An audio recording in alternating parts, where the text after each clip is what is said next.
The Girl in Room 209. A small-town high school in Cedar Falls. Iowash, psychological, true-style paranormal. Cold, quiet, dread. The locked classroom. It started as an ordinary Thursday at Cedar Falls High. The hallways smelled faintly of cleaning spray and chalk dust. Students filed past the locked door of Room 209, whispering as they always did. Everyone at Cedar Falls knew the story, that 20 years ago, a girl named Emily Carter had died in that room during detention. Some said suicide, others said it was something worse.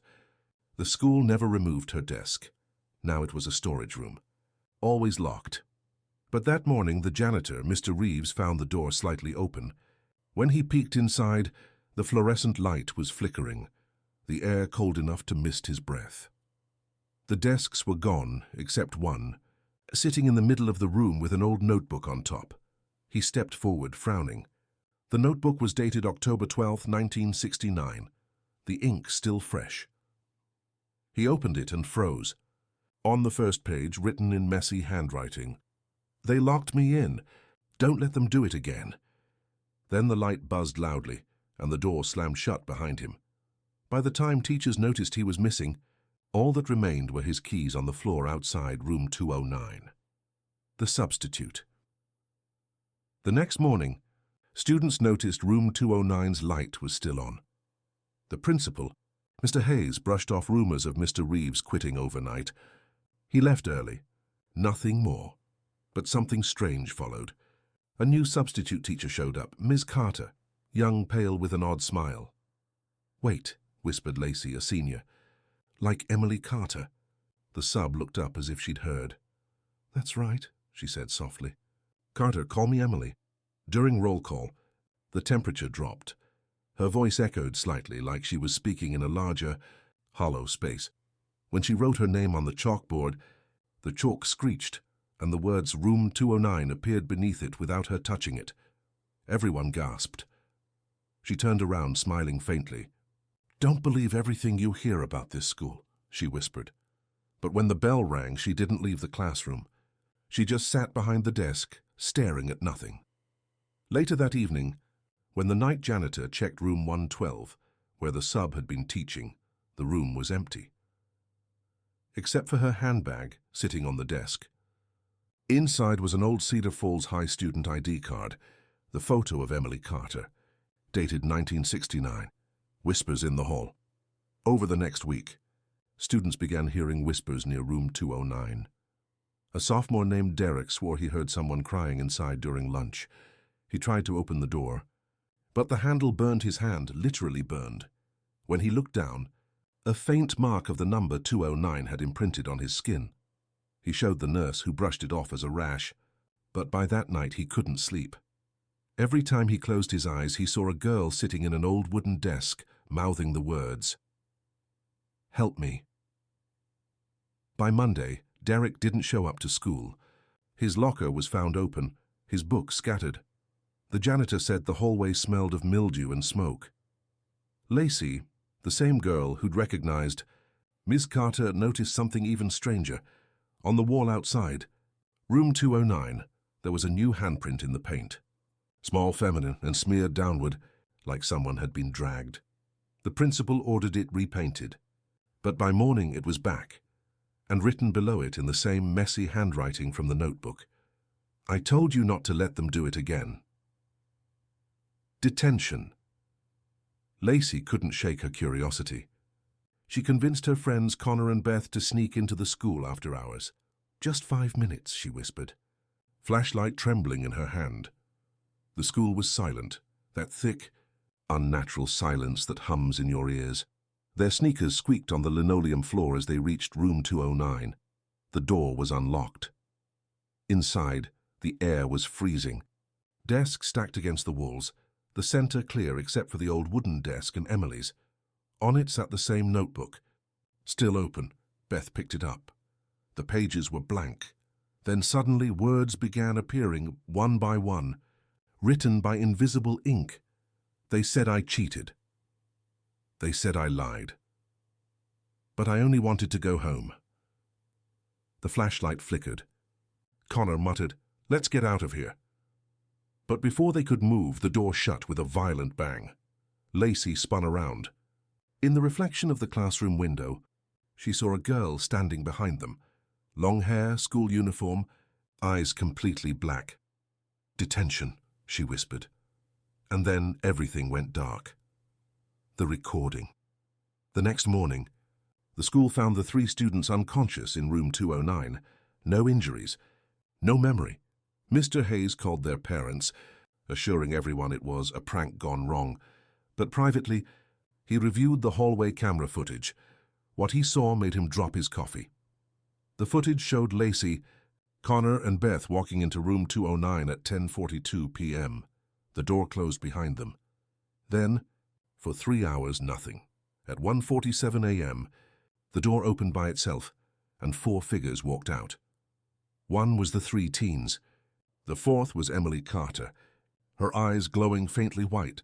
But the strange part, she looked solid, like she was alive again.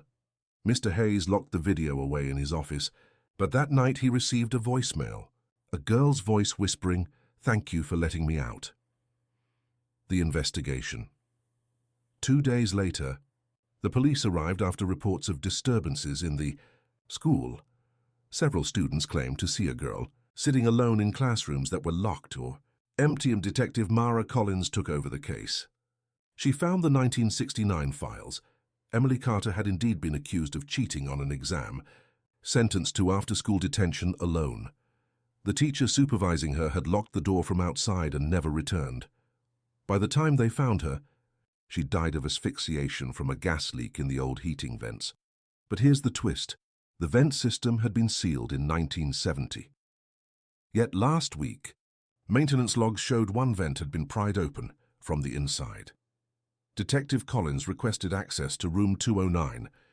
When she entered, her body cam flickered. A faint female voice whispered, "It wasn't fair." And on the blackboard, written in chalk that hadn't been used in years, "Next detention, Principal Hayes." The last detention. That night, Hayes stayed late in his office. The school was empty, silent except for the hum of the vending machine. He was reviewing the security feed again. Room 209's light had turned on by itself. Suddenly, the intercom crackled. "Principal Hayes, report to room 209 immediately." He froze. The PA system had been disconnected years ago.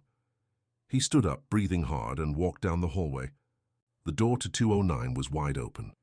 Inside, the wooden desk was back in the center, and Emily was sitting there, or something wearing her face. "You left me there," she said, voice trembling. "I wasn't even here then," Hayes stammered. She smiled. "You kept them here. You let me in." The door slammed shut. The lights flickered violently. And when the janitor arrived the next morning, Hayes's keys were on the floor outside room 209, just like Mr. Reeves's had been. The new semester Cedar Falls High reopened a month later. New staff, new locks, new paint. They converted room 209 into a supply closet. But students still whispered. Some said if you walk past it after dark, you can hear scratching from the inside. Others said if you write your name on the chalkboard in room 209, it disappears the next morning, only to appear written in your own handwriting, under the word "and present." The new janitor swears he once saw a girl's reflection in the glass door, even though he was alone. The administration keeps denying it, of course. But one night last year, a freshman detention list was found taped to the office door. At the bottom of the list, one name glowed faintly through the paper. Emily Carter, present. And next to it, in fresh red ink, Lacey Turner, next.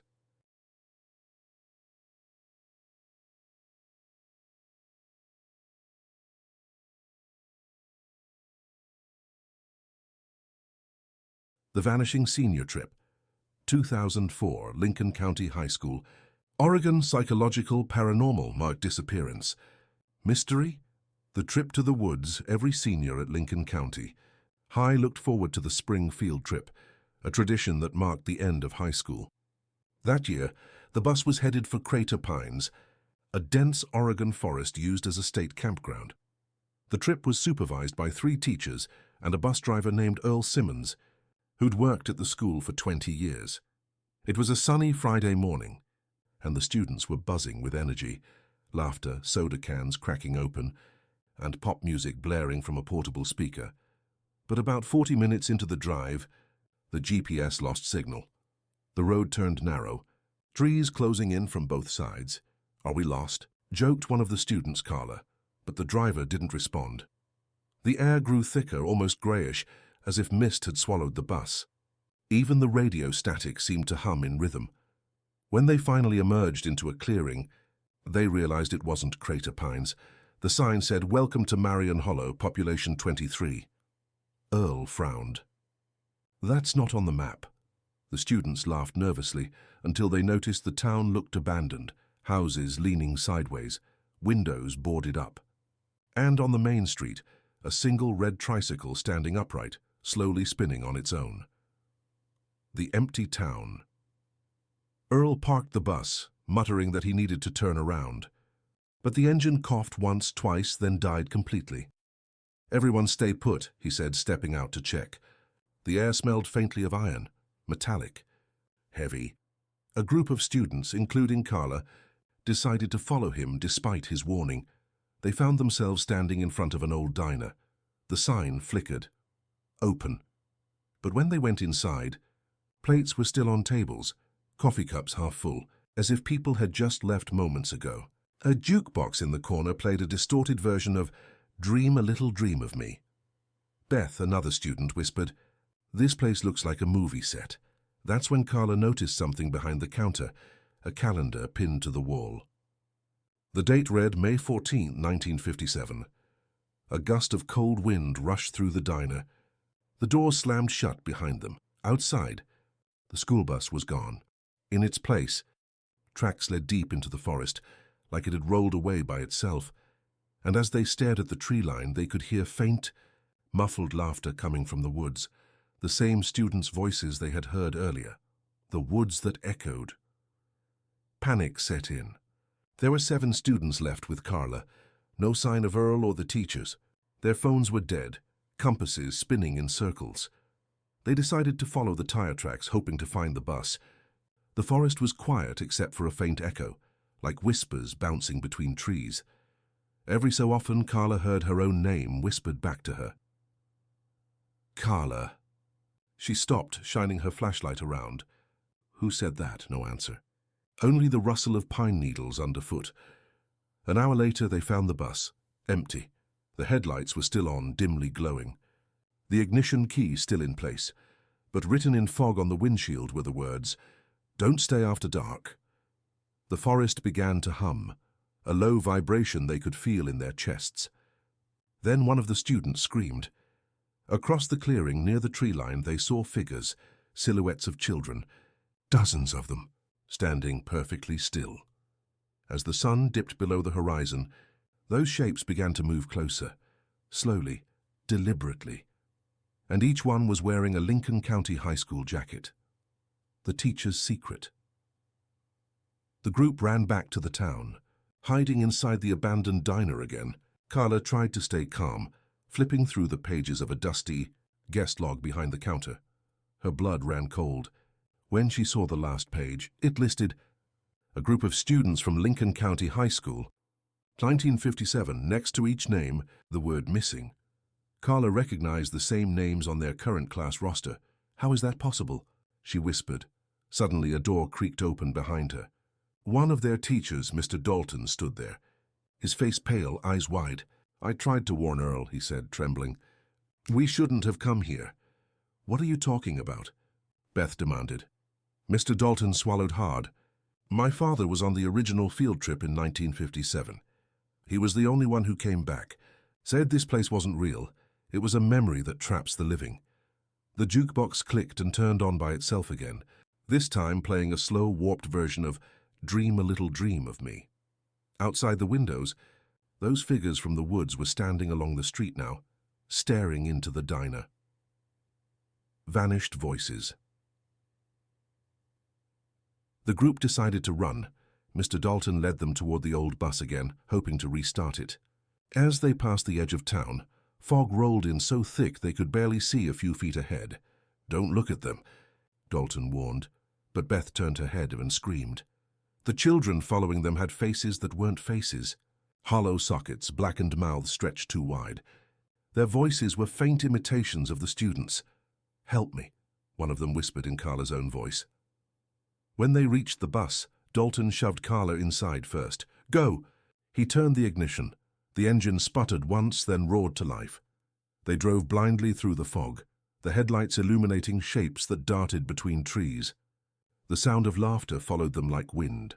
Then, suddenly, they burst through the mist and found themselves back on the main highway. Everyone screamed in relief. But when they looked out the back window, Marion Hollow was gone, no sign it had ever existed. Back home, but not the same. The survivors returned home that night, hysterical but alive. Police dismissed their story as panic and exhaustion. But the strangest thing? No one remembered the bus driver, Earl Simmons. His personnel file was gone. His name was missing from payroll records. A week later, the school counselor called Carla's parents. She'd stopped talking, wouldn't eat, just stared out her bedroom window. One night, her mom found her drawing in a notebook, sketches of houses, a diner, a red tricycle. At the top of the page, she'd written, "Welcome to Marion Hollow." She claimed she could still hear the song from the jukebox whenever. She closed her eyes. The final blow came 3 months later when a new bus driver joined Lincoln County High. His name badge read, Earl Simmons, Jr. When Carla saw him, she froze. His smile, his eyes, they were identical to the man who drove them that day. "Nice to meet you, Carla," he said softly. "My father used to drive for this school, too." And as he turned to leave, she swore she heard a faint melody humming from his pocket radio. "Dream a little dream of me."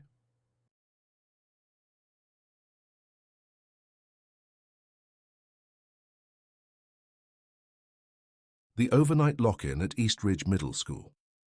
2007, East Ridge, Colorado. Psychological, supernatural, realistic school setting. The night at East Ridge. Every year, East Ridge Middle School hosted a student lock-in, an overnight event inside the gym filled with movies, pizza, and games. Parents loved it. Teachers said it built a community. But what no one ever mentioned was why it had stopped for 10 years, until 2007, when Principal Harkins revived it. Claire, a shy 8th grader, wasn't supposed to go. Her mom worked nights, and she didn't like sleeping anywhere unfamiliar. But her best friend Lila begged her, saying it would be the best night ever. The gym was decorated with streamers and a banner. Welcome back lock-in 2007. Around 60 kids filled the place. Laughter, the smell of popcorn, the echo of sneakers on the polished floor. It felt harmless. At midnight, the teachers announced the Lights Out challenge. "We're locking the doors at 12 sharp. No one leaves till morning." Everyone cheered. But Claire noticed something off. The janitor to Mr. Ames, who refused to join the group photo. He muttered, "You shouldn't have opened those doors again." When Claire asked why, he only said, "Last time they did this, not everyone left." The teachers laughed it off, but when the doors clanged shut at midnight, the lights flickered. For a split second, Claire saw shadows standing in the bleachers, not kids, but silhouettes with no faces. The lights go out by 1 a.m. Most kids were half asleep in their sleeping bags. The air smelled like pizza, sweat and floor wax. Claire woke to whispers. They came from the far end of the gym, slow, rhythmic, like chanting. She peeked over her blanket. Lila was gone. Claire sat up, scanning the room. The teachers were asleep in folding chairs, flashlights dim. Then she saw movement, Lila walking toward the locker hallway, her head tilted slightly, her steps uneven. "Lila," Claire whispered. No answer. She followed her friend quietly. The hallway beyond the gym was pitch black except for the faint red glow of an exit sign. The whispers were louder now, layered voices, like a crowd speaking in a language she didn't recognize. Then thump, a basketball rolled out from the darkness, stopping at Claire's feet. "Lila, are you there?" Something stepped out, but it wasn't her friend. It was a man tall in an old East Ridge gym uniform. His face was pale, eyes empty. He held a clipboard and spoke softly, "You're not on the attendance sheet." The lights above her burst, raining glass. She screamed, and when the teachers arrived, the hallway was empty. Lila was back in her sleeping bag, sound asleep. The missing yearbooks. The next morning, the teachers said the power outage was nothing unusual. Everyone laughed it off, except Claire. She couldn't shake the image of that man's hollow stare. At lunch, she sneaked into the library. Behind the front desk sat Mrs. Calloway, the librarian who'd worked there for decades. Claire asked about the school's old lock-ins. The woman froze mid-sentence. "You don't need to read about that." But Claire insisted, so Mrs. Calloway sighed and led her to the archives. Half the shelves were empty, yearbooks missing between 1996 and 1997. When Claire asked why, the librarian said quietly, "We lost students that year, 7 of them. They said it was a fire." "But there was no fire, was there?" Claire asked. Mrs. Calloway didn't answer. She just handed her a dusty folder. Inside were photographs of the gym, charred walls, melted banners and faces circled in red pen, the same faces of the missing kids.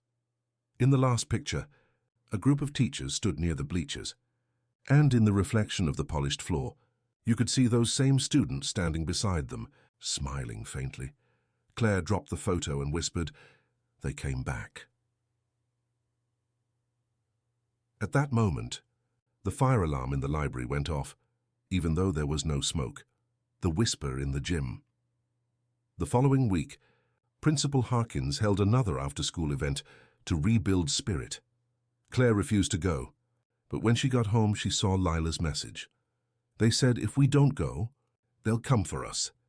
Lila was terrified. Her voice messages were panicked, whispering that she heard her name being called in the hallways when no one was there. Claire went back to school that evening to find her. The gym was empty again, dark except for the scoreboard lights flickering dow. The air felt dense, humming like before. "Lila?" she called out. From the stage came a whisper, "You're late for the game." She turned. The bleachers were filled again. The same shadows, faint and flickering, shaped like students in old gym clothes. And standing among them was that same pale man, holding his clipboard. He said in a calm voice, "Attendance is mandatory." The scoreboard clicked to life, showing the date, October 1996. The past returns. Claire blinked, and the gym around her wasn't the same anymore. The decorations were gone, replaced with old banners reading East Ridge Spirit Week 96. She was standing in the middle of the 1996 lock-in. Kids laughed, teachers handed out snacks, but their faces looked faded, drained of color, as if painted on glass.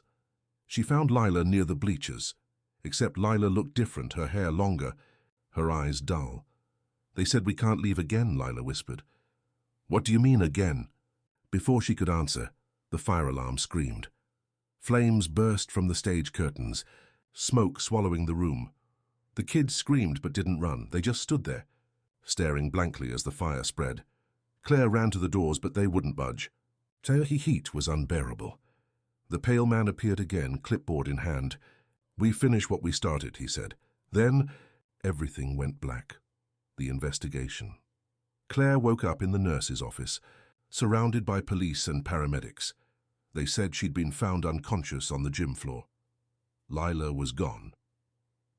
Detectives questioned her for hours. One officer mentioned something chilling. "The old janitor Ames disappeared last night too. We found his keys next to the gym door." Claire tried to explain what she saw, the fire, the kids, but they dismissed it as trauma. A week later, her mom transferred her to another school. But before leaving, Claire returned one last time to get her backpack. In the gym doorway, she found a single yearbook photo lying on the floor. It was her, standing next to Lila, both smiling, labeled Lock-In 2007, but she'd never taken that photo. The reunion. 10 years later, Claire was married with a daughter living 2 towns away. She'd buried the memories, or tried to. Until one morning she got a letter in the mail, no return address. Inside was a flyer. Eastridge Middle School reunion lock-in October 14th. Her blood ran cold. That was the exact anniversary of the 1996 fire. She called the school district, but they said Eastridge had been abandoned since 2009. That night, while she was tucking her daughter into bed, the little girl asked, "Mom, who's Lila?" Claire froze. Her daughter smiled. She said, "I'm invited to the game." The final bell. Claire drove to the ruins of Eastridge the next night. The school stood silent. Windows shattered. The gym's roof caved in. She stepped inside, flashlight trembling. Dust floated like snow in the beam. Then, ding, the gym scoreboard flickered to life. The same hum returned, low and steady. On the bleachers, faint figures began to appear, silhouettes of kids laughing, tossing a ball. Lila stood at center court, still 13, smiling gently. "We saved your spot." "Claire," tears streamed down Claire's face. "Please, I just want this to stop." The man with the clipboard stepped out of the shadows. "The lock-in never ends. Once you're counted, you stay." The gym lights flared, and when they faded, only silence remained. Days later, police found Claire's car parked outside the abandoned school. Inside her seat was a flyer, newly printed, clean, reading, "Welcome back to the Eastridge lock-in. Attendance mandatory."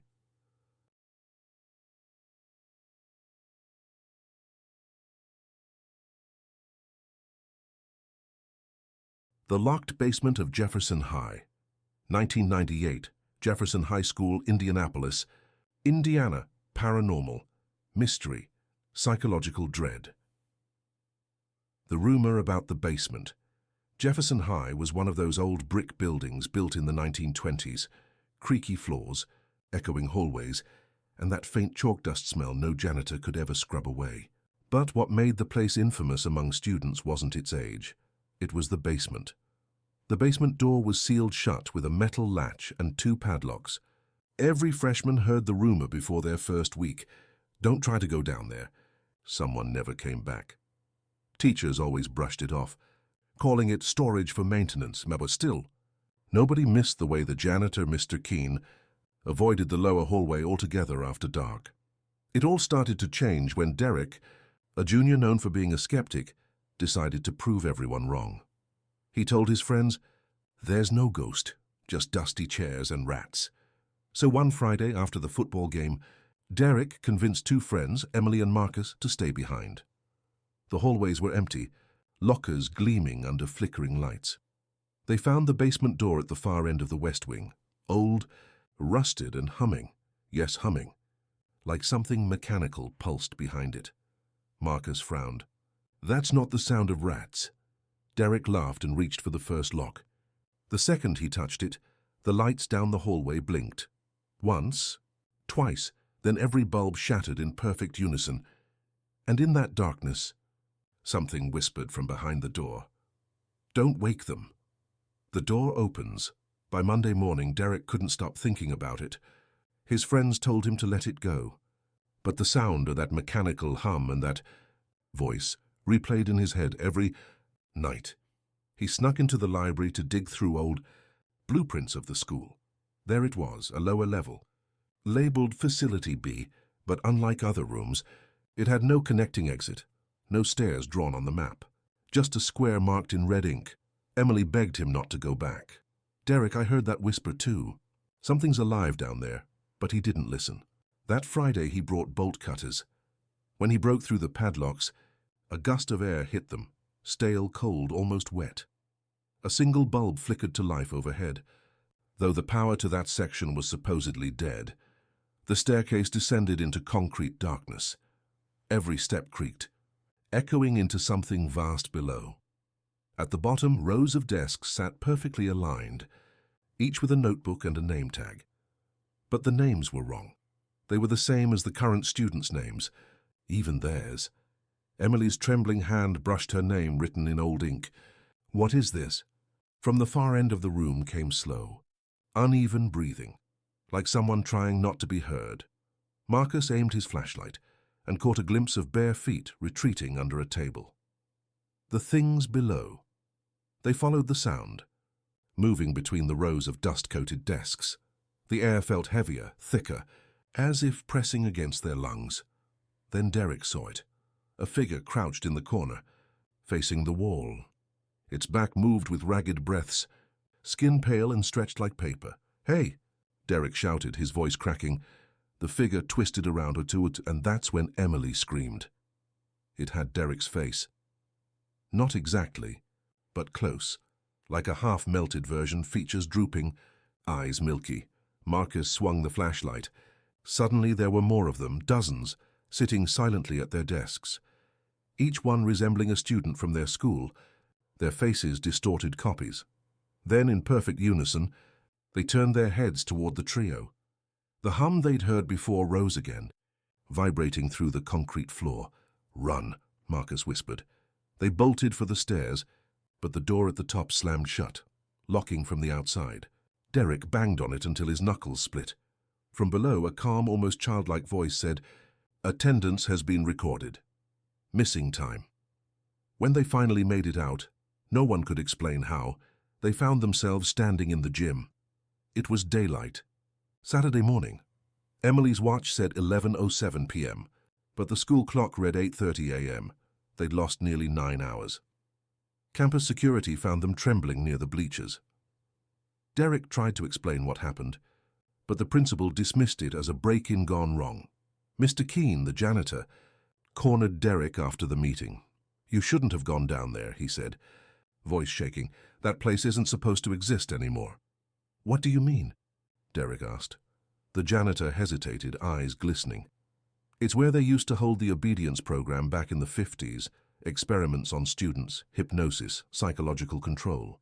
They sealed it after the incident." "What incident?"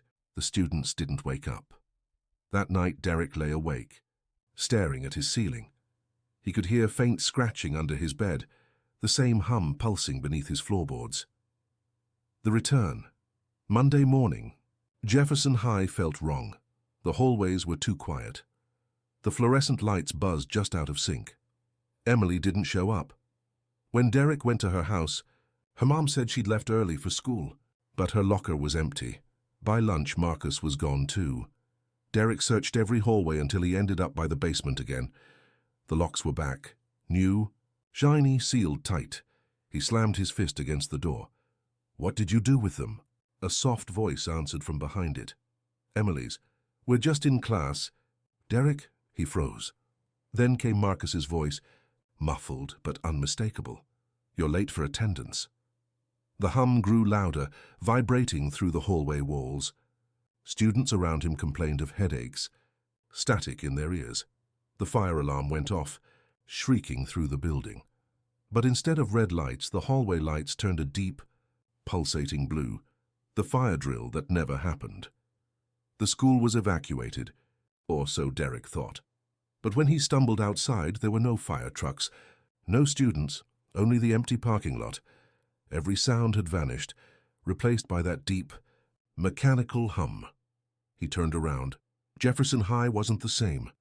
The building looked older, decayed, windows cracked, grass overgrown, and in every window he saw students staring down at him, hundreds of faces, motionless, grey-skinned, eyes hollow. In the top left window, he saw Emily, her face pale, smiling faintly. He backed away slowly. That's when the school bell rang, long, droning, metallic. When he looked down, his reflection in a puddle wasn't his own.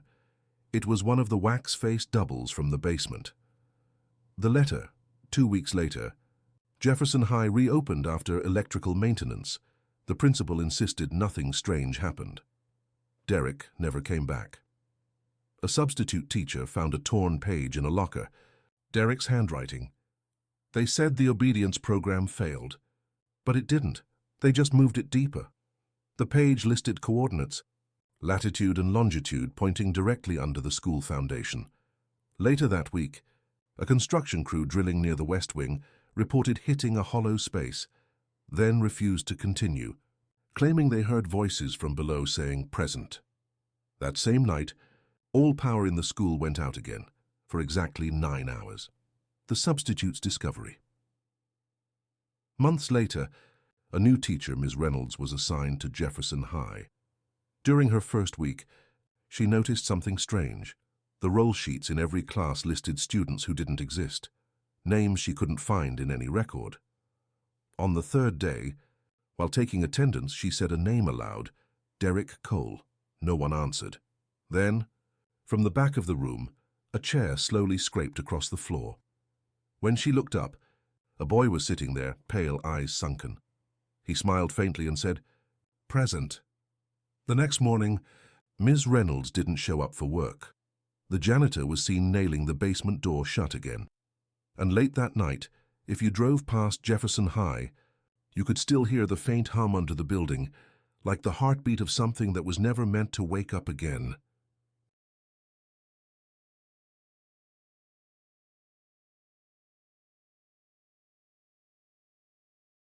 The Substitute Who Wasn't on Record. 2012, Millbrook, Pennsylvania. Tone, psychological, mystery, realistic.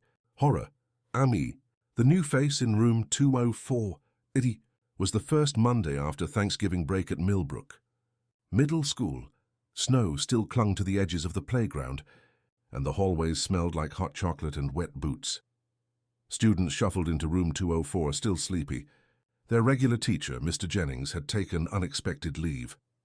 In his place stood a woman they'd never met, tall, pale, with jet-black hair tied too tightly into a bun. She introduced herself in a flat tone. "I'm Miss Harlow, your substitute." Her voice was calm, but something about it was hollow.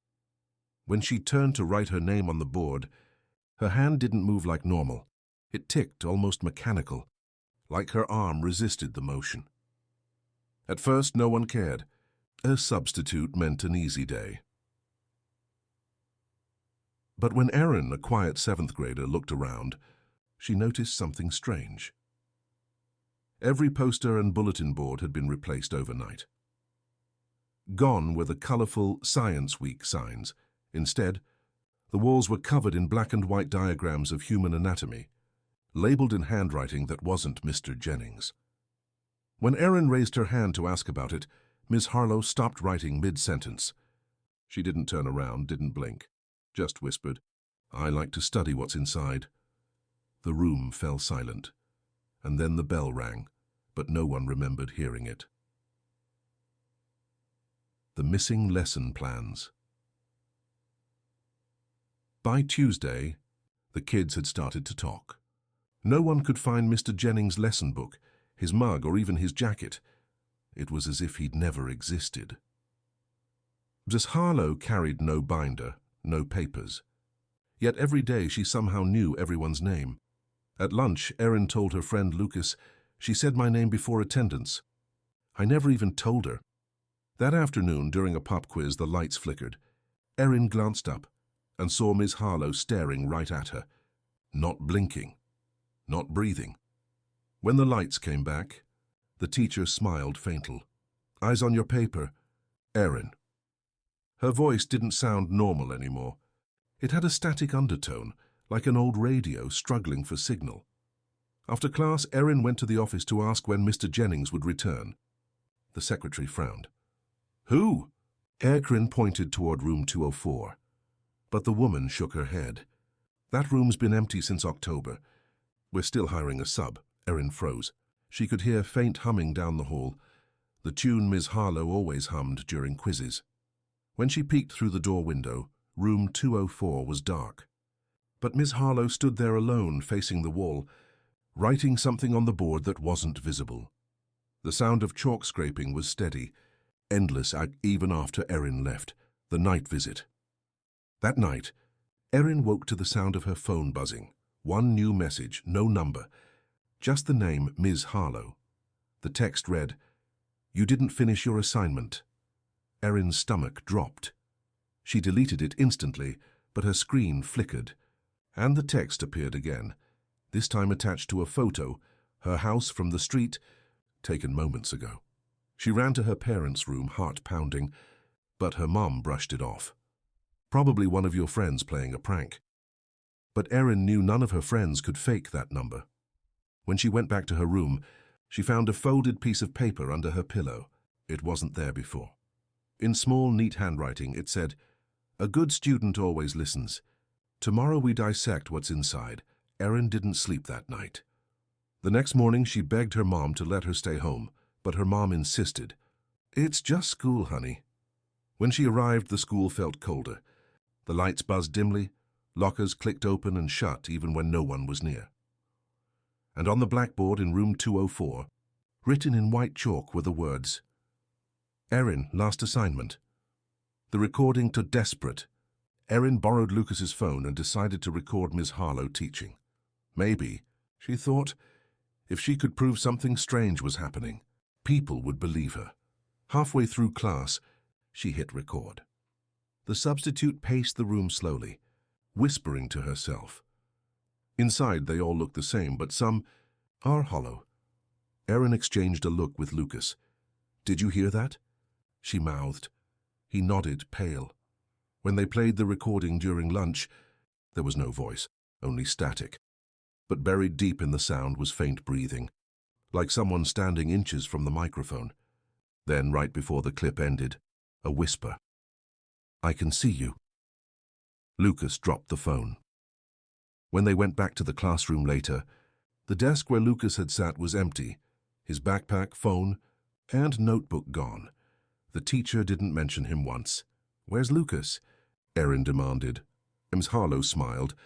"Lucas is learning what's inside." She pointed toward the back storage closet. The door was slightly open, and from inside came a soft, wet dripping sound. Erin ran out screaming. The empty closet.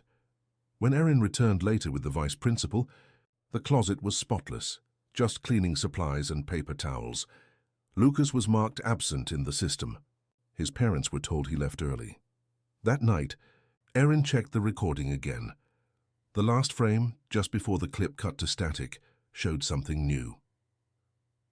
For less than half a second, a dark figure stood behind Lucas. It looked like Ms. Harlow, except the eyes were hollow sockets, the mouth stitched shut. Erin tried to show her mum, but the clip wouldn't play anymore, and the file was corrupted. When she went to bed, her bedroom smelled faintly like bleach, the same scent from the classroom closet.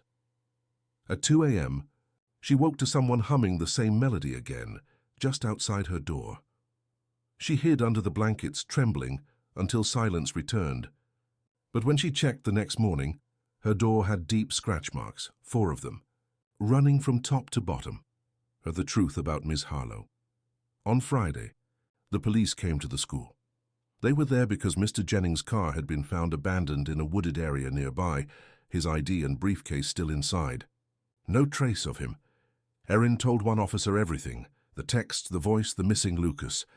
When she said the name Ms. Harlow, the detective's face went blank. "Did you say Harlow?" he asked. "As in Evelyn Harlow?" Erin nodded. The officer sighed. "There was an Evelyn Harlow who worked here, but that was in 1983. She died in a lab accident at this school. Chemical fire. The wing where room 204 stands now was rebuilt over that old science lab." Erin's hands shook. "She's still here." The detective said they'd check. But that night, Erin got another message from the same blocked number. It read, "Thank you for telling them about me." Then, a photo followed, the detective's badge, covered in blood. The disappearance Monday came, but no police returned.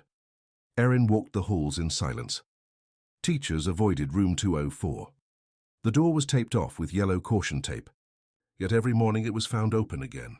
By noon, the school intercom crackled. "Erin Collins, please report to room 204 for reassignment." Her heart nearly stopped. She turned to leave, but every hallway she tried led back to the same place, the door of room 204. The doorknob was cold.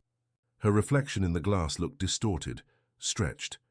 Inside, Ms. Harlow stood at the board writing equations that made no sense. She turned slowly. "Welcome back, Erin. Today's experiment is you." Erin screamed, and the classroom lights exploded in a shower of sparks. When help arrived minutes later, the room was empty again. No Erin, no teacher. Just a faint hum on loop from the overhead speakers, the same melody Ms. Harlow used to hum. The new term. A month later, Millbrook reopened room 204. It was freshly painted, cleaned, and ready for a new year. Parents were told the disappearances were unrelated, just unfortunate coincidences. On the first day of the new term, a new group of 7th graders walked in. The new teacher greeted them cheerfully, a young woman in a grey skirt and neat bun. "Good morning, class," she said. "I'm Ms. Collins, your substitute."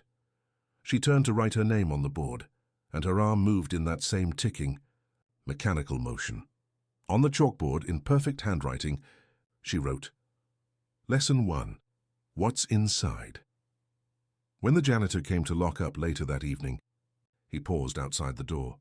The room was empty, but faintly from inside came the sound of humming, layered, growing like two voices in perfect unison.